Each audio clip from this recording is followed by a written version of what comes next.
Etholiadau'r Senedd yw sut rydyn ni'n dewis y bobl i gwneud penderfyniadau dros Gymru. Os mae dyma'r tro gyntaf i ti bleidleisio, paid â phoeni. Rydyn ni'n mynd i ddangos i ti sut i bleidleisio, ble i bleidleisio a faint mor hir mae'n ei gymryd. Mewn Etholiad Senedd, rwy ti'n pleidleisio dros aelodau o'r Senedd neu ASau sy'n dy gynrychioli di ac yn helpu i wneud deddfau ar bethau fel iechyd, addysg, trafnidiaeth a'r amgylchedd yma yng Nghymru. Mae yna chydig o ffyrdd i bleidleisio mewn Etholiad Senedd. Mae rhan fwyaf o bobl yn pleidleisio mewn person mewn gorsaf bleidleisio.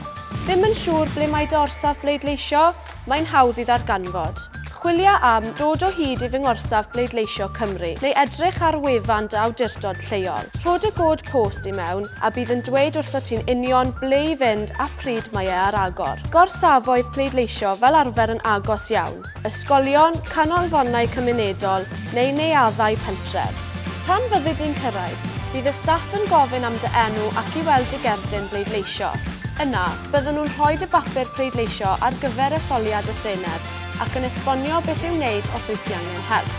Rwyt ti'n mynd i mewn i fws preifat, yn darllen y cyfarwyddiadau ar y papur pleidleisio ac yn rhoi croes wrth ymyl y person neu'r opsiwn rwyt ti'n ei ddewis. Plyga'r papur, ei roi yn y blwch pleidleisio a dyna ni. Rwyt ti wedi pleidleisio mewn Etholiad Senedd. Mae'r cyfan fel arfer yn cymryd 2 i 5 munud. Dim cywiau hir, dim pwysau, ac os wyt ti'n ansicr am unrhyw beth, mae'r staff yno i helpu.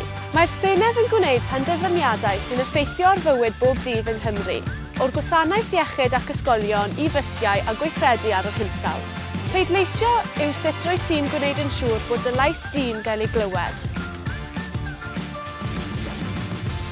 Felly, os wyt ti wedi cofrestru i bleidleisio yng Nghymru, cymer ran yn Etholiad y Senedd. Mae'n gyflym, mae'n hawdd a dy lais di yw e.